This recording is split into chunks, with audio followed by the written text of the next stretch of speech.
they have put weapons in space targeting these extraterrestrial vehicles. This we can prove. I mean, I can say this with authority because I'm the only person living who can go on camera and say, I have personally briefed a sitting CIA director who was denied access, a sitting J2, head of intelligence joint staff, the guy who was the head of the Defense Intelligence Agency, the largest intelligence gathering entity in the Pentagon, was personally denied access to these things.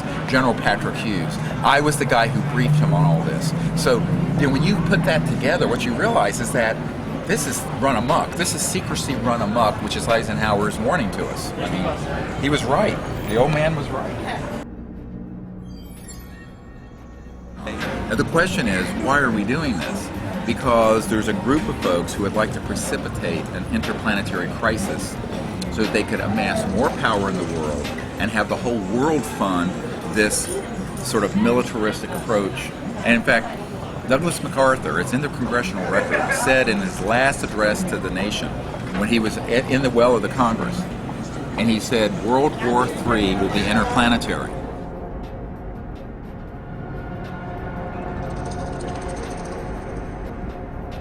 A lot of the mythology and the superstition and the stuff that's evolved in this subject has been embedded disinformation designed to create the specter of one or more species that are a threat. And that then justifies the secrecy, it justifies the weaponization of space. You can't ignore the fact that we're not alone in the universe. And who's taking care of that relationship? The State Department? No. The scientists that are on my team, and many of them, are people who have actually built the reproduction vehicles that run on so-called anti-gravity and electromagnetic free energy. A really important episode, or several episodes of this, has got to be uncovering the counterintelligence operations that hoax ET events, that engage in abductions and things like this. They're totally paramilitary operations designed for their psychological warfare value. I'm quoting from a CIA document. There is absolutely no threat in outer space. If it was a threat, I mean, imagine this. You have the ability to travel through interstellar distances with technologies faster than the speed of light. If they were hostile, you think we'd still be breathing the free air of Earth here? No. The bottom line is that all of this alien invasion stuff is part of a psychological conditioning propaganda experiment. Because if you create enough fear and enough prejudice against a group, in this case, aliens, in the future, people accept the costs of war. It's time for this information to be disclosed and for a new civilization on Earth to be established. That's what this is about. A sustainable civilization, an abundant civilization, and a civilization that can travel among the stars peacefully.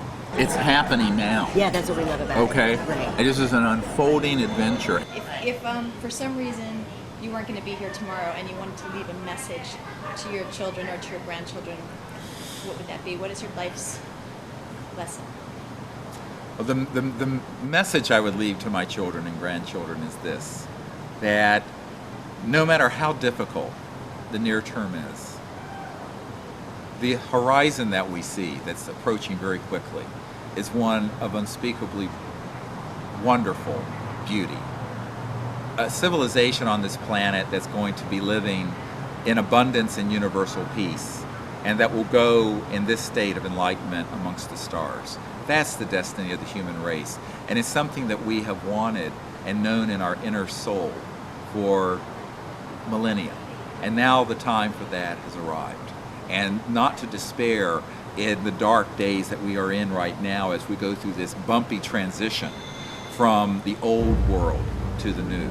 Because the new world is emerging around us, and its fulfillment and this time is assured. It's not whether it's going to happen, it's only when. And the when is very soon. Are you afraid for your life? I've never been afraid. Are you ready for your mom? Yeah, sure. I'm done with the salad. Thank you. You're right, Bess. You've never been afraid? Not because I don't think there's a risk. It's because I'm not the kind of person who is afraid. You know, look, I'm an emergency doctor that's taking care of 16-year-old kids who have been killed because someone patted their girlfriend's fanny on the ass. I've seen such carnage over ephemera, just dumb stuff, that if you're not willing to put your neck out for something this important, universal peace, interplanetary relations, a new civilization that has no pollution, free energy, abundance for elimination of poverty in the world, if you're not willing to take a risk for that, you don't have a soul. I mean, you're not worthy of breathing the free air of Earth. And that's what this is about. It's changing. So, you know, Mr. Obama wanted change. I got change for you, some real change. So fasten your seatbelts, because this is the biggest transformation in the history of the human race about to happen. Thank you. That was great. I love when you get fired. Yeah. It's the Scottish in me.